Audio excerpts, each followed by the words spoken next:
मोहनलाल कुरील को भी बंदी बना दिया गया। फिर भारत आजाद होने के बाद उनको रिहा भी कर दिया गया।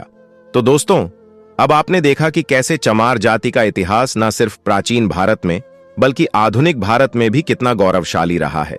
अब आते हैं चमार जाति के उस इतिहास पर जो कि सीधे तौर पर इस्लामी शासन को संदर्भित करता है, और वह ऐसा इतिहास है जो लोग नहीं चाहते हैं कि यह आज लोगों के सामने आए, इसलिए शायद इसकी कभी चर्चा ही नहीं की जाती। दोस्तों, जब हम चमार जाति को लेकर इतिहास के पन्नों में जाते हैं तो हमें एक शख्स का नाम देखने को मिलता है जिसका नाम है सिकंदर लोधी, जिसका शासनकाल 1439 से 1517 तक रहा।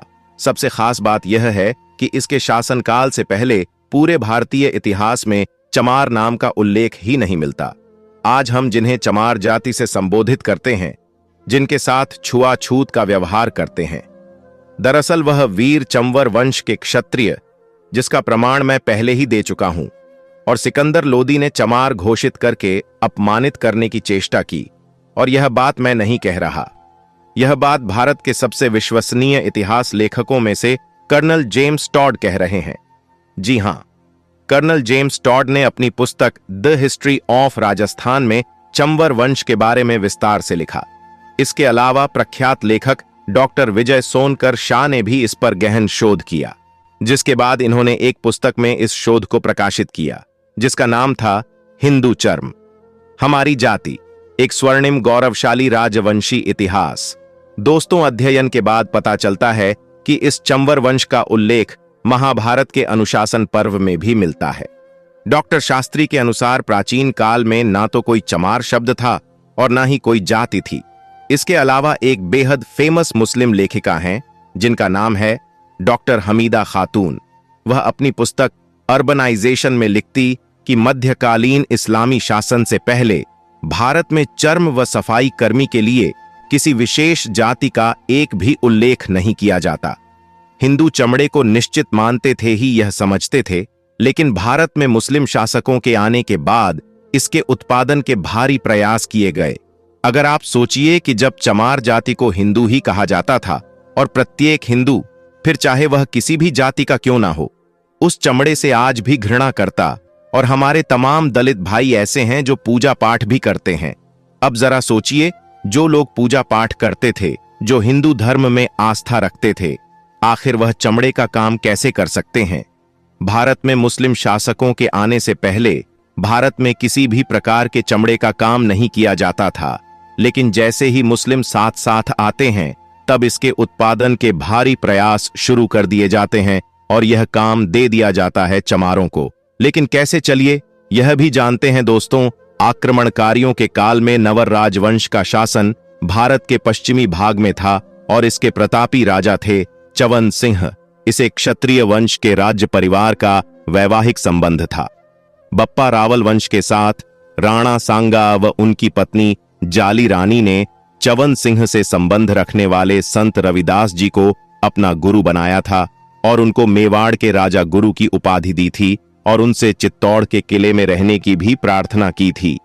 तमाम ऐतिहासिक दस्तावेजों में इसका जिक्र मिलता, जिसमें संत रविदास के चित्तौड़ किले में कई महीने रहने का उल्लेख मिलता है और वहां पर उनके महान व्यक्तित्व एवं उपदेशों से प्रभावित होकर बड़ी संख्या में लोगों ने अपना गुरु माना शुरू कर दिया और तमाम लोग उनके अनुयायी हो गए। और इसी का परिणाम है कि आज भी विशेषकर पश्चिम भारत में जहां संत रविदास जी थे, बड़ी संख्या में आज भी रविदास पाए जाते हैं। आज भी राजस्थान में अगर आप चमार जाति के व्यवहार को देखते हैं तो वह बिल्कुल राजपूत तो जैसा ही है। औरतें लंबा घूंघट रखती हैं, आदमी ज्यादातर मूंछ रखते हैं, पगड़ी रखते हैं। संत रविदास की इतनी प्रसिद्धि बढ़ने लगी कि इस्लामिक शासन घबरा गया। सिकंदर लोदी ने मुल्ला साधना फकीर को संत रविदास को मुसलमान बनाने के लिए सिकंदर लोधी जानता था कि यदि रविदास लोग इस्लाम स्वीकार कर लेते हैं तो भारत में बहुत बड़ी संख्या में इस्लाम मताअलंबी हो जाएंगे, लेकिन उसकी सोच धरी की धरी रह गई। स्वयं मुल्ला सतना फकीर वसंत रविदास को मुसलमान बनाने के लिए गया था, वह खुद पराजित हो गया और कोई उत्तर नहीं दे पाया और संत रविदास से उनकी भक्ति से प्रभावित होकर अपना नाम उसने रामदास रख लिया और स्वयं हिंदू बन गया। अब दोनों संत मिलकर हिंदू धर्म के प्रचार में लग गए, जिसके फल स्वरूप सिकंदर लोदी आग बबूला हो गया। उसने संत रविदास को कैद कर लिया और इनके अनुयायियों को उसने चमार और चांडाल घोषित कर दिया और उनको बंदी बनाकर उनसे कारावास में खाल और चमड़ा पीटने, झूठी बनाने इत्यादि निम्न काम करवाए। सिकंदर लोधी की यह शर्त थी, या तो इस्लाम स्वीकार कर लो या फिर ऐसे काम करो। लेकिन उन्होंने कहा कि वेद धर्म सबसे बड़ा अनुपम सच्चा ज्ञान, फिर मैं क्यों छोड़ूं, इसे पढ़ लूं। कुरान, वेद धर्म छोड़ू नहीं, कोशिश करो।